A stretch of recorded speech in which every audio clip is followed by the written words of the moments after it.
Good morning, student. My name is Rajesh Churusya. Today we are going to start our new chapter, class 9, chapter number 9, force and Newton's law of motion. So today we will discussing about the force. Okay, तो हमारा जो आज का chapter है totally force के basic force के बारे में हम कंप्लीटली आज स्टडी करेंगे इस वीडियो में. ठीक है, so let us start. What is the force? Force होता क्या है? तो फोर्स क्या होता है? देखो, force is an external effort which can change the direction, motion, shape, size of the object in the form of pull and push. तो force क्या होता है? एक एक्सटर्नल एफर्ट होता है जिसके थ्रू हम कोई भी ऑब्जेक्ट की डायरेक्शन को चेंज कर सकते हैं.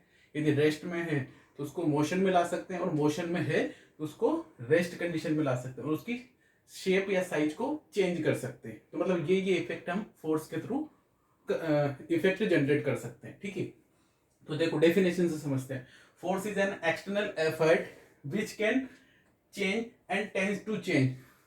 वो चेंज कर सकता है, टेंड टू चेंज या चेंज. ठीक है, the state of rest, uniform motion, direction of motion और शेप और साइज ऑफ द ऑब्जेक्ट. तो ये क्या क्या चीजें चेंज कर सकता है? देखो, एक तो स्टेट ऑफ रेस्ट को चेंज कर सकता है, यूनिफॉर्म मोशन को चेंज कर सकता है, डायरेक्शन को चेंज कर सकता है, और शेप और साइज को चेंज कर सकता है. ये चीज मतलब ये इफेक्ट ये जनरेट कर सकता है. देखो, ये तो भी हमारी स्टैंडर्ड डेफिनेशन. यदि आपको मतलब बिल्कुल सिंपल डेफिनेशन समझना है तो, और ये जो फोर्स लगेगा इन द फॉर्म ऑफ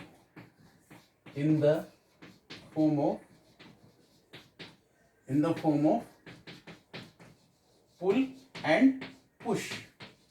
ये जो फोर्स लगेगा हमेशा किस फॉर्म में लगेगा? In the form of pull and push. ये जो इफेक्ट जनरेट होगा किस फॉर्म में होगा? तो पुल की फॉर्म में या पुश की फॉर्म में. ठीक है, ये सब चीजें, ये डेफिनेशन हम 8th में भी पढ़ चुके हैं. ठीक है, फोर्स के बारे में चैप्टर 11 में. ठीक है, अब यदि मैं बिल्कुल सिंपल डेफिनेशन की बात करूं, ये तो होगी हमारी स्टैंडर्ड डेफिनेशन. आपको यही डेफिनेशन लिखनी. ठीक है, force is a external effort in the form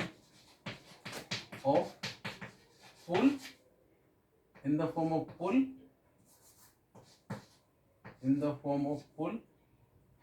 and push.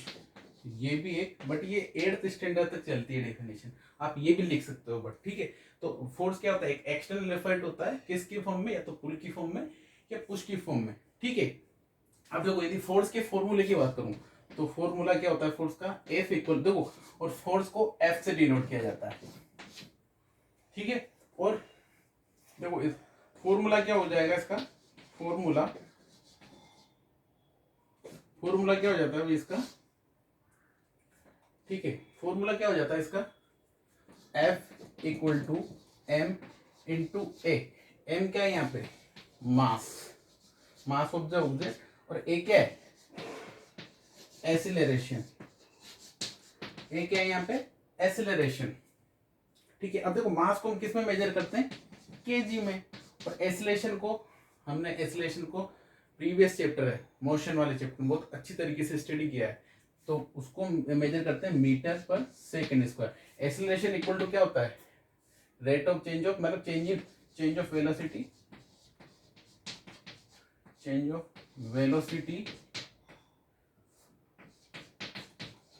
Upon time. ये हमारा एक्सेलरेशन होता है. तो इसकी यूनिट क्या आ जाएगी? वेलोसिटी की होती है मीटर पर सेकंड, और नीचे टाइम, तो मीटर पर सेकंड स्क्वायर. तो ये, तो इसकी यूनिट क्या होगी? तो फोर्स की यूनिट क्या होगी? किलोग्राम इंटू मीटर पर सेकेंड स्क्वायर. देखो, फॉर्मूले के अकॉर्डिंग ही हमने किया है. ठीक है, तो मीटर पर सेकंड, और इसको कंबाइंड रूप से क्या बोला जाता है? न्यूटन. तो फोर्स की यूनिट होती है न्यूटन, और इसको डिनोट किया जाता है एन से. ठीक है, तो ये चीज समझ में आएगी. देखो, इसको डिस्कवर किसने किया था? न्यूटन ने. तो उसने अपने नेम पे न्यूटन फोर्स की यूनिट को रख दी. ठीक है, और उसका सिंबल होता है एन. ये चीज आई थिंक क्लियर होगी. अब देखो, जो आपकी फोर्स होता है, फोर्स क्या होता है? जो फोर्स होता है वो एक कौन सी क्वांटिटी, वेक्टर क्वांटिटी, हमने प्रीवियस चैप्टर 8 में डिस्कस किया था। बिकॉज तो स्टार पॉइंट डाल के ये भी लिख लेना, it is denoted by the N. और यूनिट क्या होती है फोर्स को हम किस में मेजर करते हैं, न्यूटन में, ठीक है। और it is vector quantity, vector quantity है ना। प्रीवियस चैप्टर में बहुत अच्छी तरीके से पढ़ी हमने फिजिकल क्वांटिटी को, दो टाइप्स की होती है ना, स्केलर और वेक्टर, ठीक है। तो फोर्स को हमेशा ये इस तरीके से एरो लगा के भी हम डिनोट कर सकते हैं। ये क्या करता है, डायरेक्शन बताता है, ठीक है। और यूनिट न्यूटन होती है, और इसको, ठीक है। ये अब देखो जो ये न्यूटन है, न्यूटन, न्यूटन मतलब N, it is a absolute unit, absolute unit, unit of force. ये क्या होती है, इसकी एब्सोल्यूट यूनिट होती है। बट प्रैक्टिकल यूनिट क्या होती है, और या अदर यूनिट की बात करें, other unit of force, of force. तो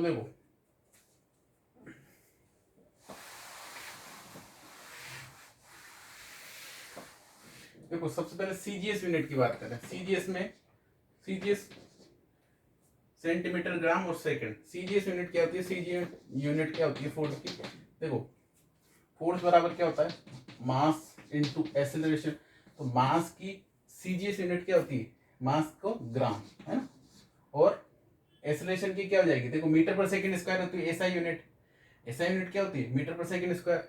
तो ऐसे क्या हो जाएगी, सेंटीमीटर पर सेकंड स्क्वायर। इसको कंबाइंड रूप से बोला जाता है डायन। क्या बोला जाता है, डायन।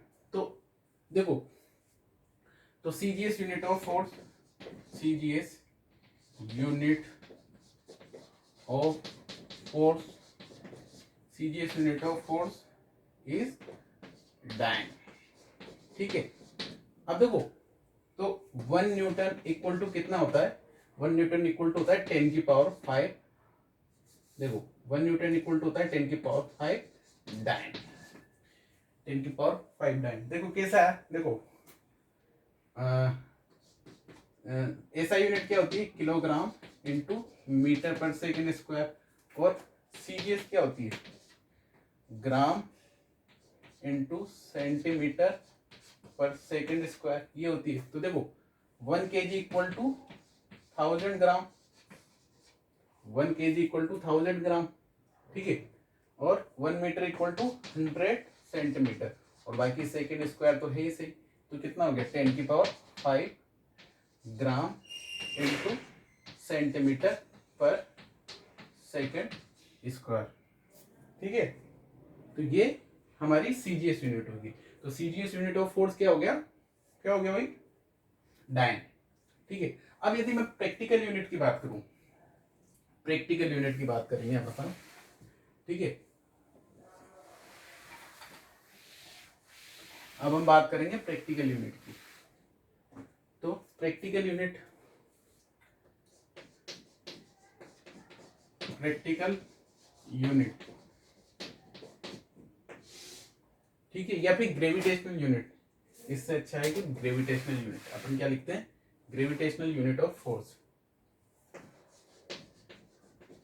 ग्रेविटेशनल। ये आपके चैप्टर आएगा ग्रेविटेशन, चैप्टर 10, उसमें हम इसको बहुत डिटेल में पढ़ेंगे। Unit, gravitational unit of force, gravitational unit of force. तो ग्रेविटेशनल यूनिट ऑफ फोर्स क्या होता है, देखो, तो देखो 1 किलोग्राम फोर्स इक्वल टू होता है, या फिर 1 kilogram weight, kilogram weight equal to होता है 9.8 न्यूटन। देखो ये ग्रेविटेशनल यूनिट होती है, जो भी आप मास वगैरह मेजर करते हो ग्रेविटेशन, तो उसको हम जो अपना वेट मेजर करते हैं इसी में करते हैं, ठीक है। तो इसको प्रैक्टिकल यूनिट भी बोला जाता है। तो ये तो हुआ ऐसा यूनिट में, ठीक है। और बट यदि इसी की सीजीएस में मैं फाइंड करूं, तो CGS यूनिट में क्या हो जाएगा, ये ग्रेविटेशनल यूनिट की बात कर रहे हैं अपन, किसकी, फोर्स की। तो 1, ठीक है, तो देखो 1 ग्राम फोर्स, ठीक है, इक्वल टू क्या हो जाएगा, इसको 100 से मल्टीप्लाई कर लेंगे तो 980 क्या हो जाएगा, डायन या न्यूटन, ठीक है। तो 980 वो न्यूटन की इक्वली हो जाएगी, डायन, ठीक है। तो ये चीजें छोड़ो आप, तो ये चीज ध्यान रखो, 1 किलोग्राम फोर्स यूनिट, और ये किस, ये मतलब जो भी वेट आप मेजर करते हो ना, जैसे कि, तो किस में होता है, आप जो भी मास मेजर करते हो क्या होता है वो, आप किलोग्राम में करते हो ना, यदि हम उसको 9.8 से मल्टीप्लाई करें तो वेट में कन्वर्ट हो जाता है, ठीक है, तो वो न्यूटन में आ जाएगा। तो वेट भी एक तरह का क्या होता है, फोर्स ही होता है। चलो ये चीजें समझ में आएगी अब आपके, और इसी को हम क्या बोलते हैं, it is also known as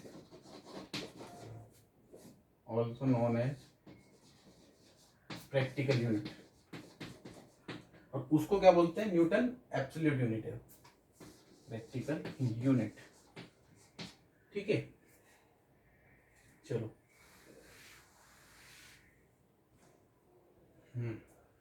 ये चीज आपकी क्लियर होगी। अब हम बात करते हैं, जब भी कोई भी ऑब्जेक्ट पर मोर देन क्लासिफिकेशन, बैलेंस और unbalance force, balance types of force की बात है, balance and unbalance force, balance and unbalance force, ठीक है। तो बैलेंस और अनबैलेंस फोर्स क्या होता है, देखो कोई भी ऑब्जेक्ट है हमारे पास, लेट अस कंसीडर कोई एक ब्लॉक है, उसको मैंने एक सरफेस पे रख रखा है, इसका कुछ मास है, मान लो 5 kg का मास है, ठीक है। तो ये अब इस पे मैंने क्या किया, इधर से 5 न्यूटन का फोर्स अप्लाई किया, और इधर से भी मैंने क्या किया, 5 न्यूटन का फोर्स अप्लाई किया, तो क्या होगा इसमें, क्या ऑब्जेक्ट मूव करेगा क्या। और देखो बैलेंस और अनबैलेंस फोर्स को हम किस तरीके से क्लासिफाई करते हैं, यदि कोई भी ऑब्जेक्ट पर मोर देन 2 या मोर देन 2 फोर्स अप्लाइड हो रहे हैं, तो उसको हम किस तरीके से क्लासिफाई कर सकते हैं, बैलेंस और अनबैलेंस फोर्स। तो देखो 2 या मोर देन 2 फोर्स अप्लाई हो रहे हैं, देखो इधर से भी एक फोर्स, इधर से 2 फोर्स अप्लाई हो रहे हैं, तो इसको हम बैलेंस और अनबैलेंस की फॉर्म में डिफाइन कर सकते हैं इस फोर्स को। देखो अब ऑब्जेक्ट क्या है, रेस्ट कंडीशन में होगा, तो दैट मीन्स ऑब्जेक्ट क्या है आपका, बैलेंस है, ठीक है। तो ये इस पर कौन सा फोर्स लग रहा है, बैलेंस फोर्स। तो बैलेंस फोर्स कैसे आया, देखो नेट फोर्स, यदि बैलेंस फोर्स का हम नेट फोर्स निकालेंगे, नेट फोर्स तो क्या आ जाएगा, 5 माइनस 5 0 न्यूटन, 5 न्यूटन माइनस 5, क्यों, क्योंकि इधर सेम मैग्नीट्यूड के, तो ये इसका डिफरेंस निकालेंगे हमेशा, हाई में से लो को निकालते पर, तो दोनों इक्वल, तो दोनों इक्वल है तो क्या आ जाएगा 0 न्यूटन। अब unbalance forces, let us consider ये एक और ऑब्जेक्ट है, और इसको भी मैंने, इसका भी मास जैसे कि let us consider 10 Newton, 10 kg sorry. अब इस पे मैंने 10 न्यूटन इधर से अप्लाई किया, और